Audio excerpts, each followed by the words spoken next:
So today, Monday, May 9, 2011, marks my 5-year anniversary of the first time I've ever been fired from a full-time ministry job. And on that day, 5 years ago, I sat down in a little building office, and a couple elders pushed a piece of paper across the table to me. And they said, "Simon, sign this." So obviously I read it, and it said, "I, Simon Phelps, hereby resign from my position at," the place I was working, as youth pastor, worship leader, effective May 9, 2011. And there's a place for my signature and for me to put the date. And then it says, "Offer to Simon Phelps, 5/9/11 at 5:26 p.m. Simon refused to resign." And not only that, a week before I got this wonderful paper that I framed, my boss sat down with me and we had breakfast together. And he told me that only special people are called to ministry. Only special people can do it, and that I needed to go back to college and get a teaching certificate and do something else in my life. And you see, I didn't know if I really wanted to tell this story today, even though it's kind of a cool 5-year victory story. But because I didn't want people to take it wrong and take it as I'm bashing somebody or doing something. It's this is all about, I want to encourage people. I don't want people to give up. And I know that I have a lot of friends that are going through hard times.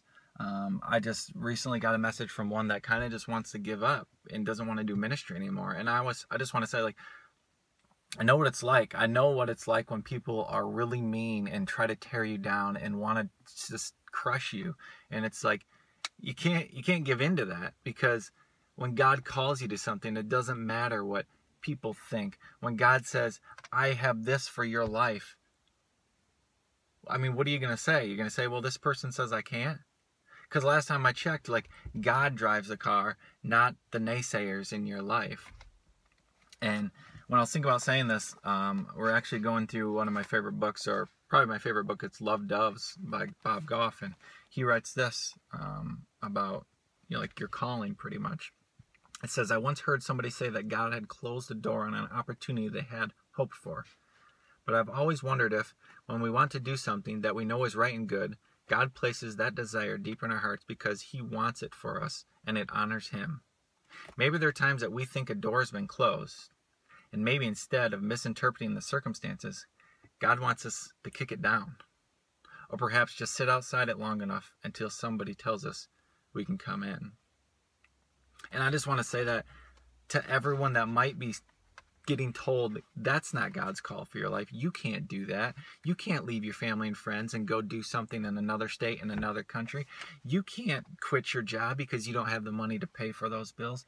You can't do whatever it is. You can't do ministry because you stutter when you speak. You can't do this because you killed a man once. These are all stories you hear in the Bible. It's Moses didn't think you could do all these things too, but you know what? Moses was called to do these things, and Moses did these things. And that's kind of the repetitive story in the Bible. It's people trying to say you can't do it, and then the plain and easy response is, God called me to do it. And people are going to be, nothing but negative a lot of the time in our lives. But I think that our only answer is to say, well, God called me, and that's what I'm going to do. So I just wanted to be able to encourage people, because I know a lot of people that are I don't think I want to do this. It's too hard, or I don't know all the reasons behind it, but I know the hurt behind it. And I just want to say, you can do it, and I believe in you. 1 Timothy chapter 4, starting in verse 14, it says this: "Do not neglect the gift which was given to you through the prophetic message when the body of elders laid their hands on you. Be diligent in these matters. Give yourself wholly to them, so that everyone may see your progress. Watch your life and doctrine closely. Persevere in them, because if you do, you will save both yourself and your hearers." And I don't want to miss that, because sometimes we just think, well, I don't want to follow God's call in my life, and I'm just being, selfish. But the end of that says, you're not only neglecting yourself and God's call in your life, but you're neglecting your hearers. And I want to challenge everyone that's ever called to something, or might think that they're getting called to something. You're not only neglecting yourself, you're neglecting the people that you might impact and seeing you make that change. You're neglecting the people you might impact in making the change, and new people you might meet. God has a big plan, and it's way bigger than the mean people that try to tell you go back to school because you suck at ministry. You know, God's bigger than that, and God calls us to things that are bigger than that.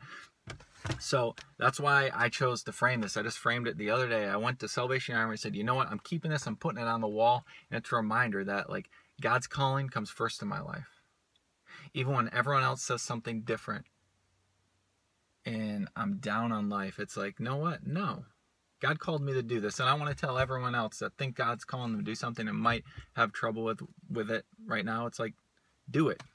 Because God has a purpose for your life, and He wants you to follow that purpose, because He doesn't want you to neglect yourself, and He doesn't want you to neglect all the people you might impact in making those decisions. So go get them.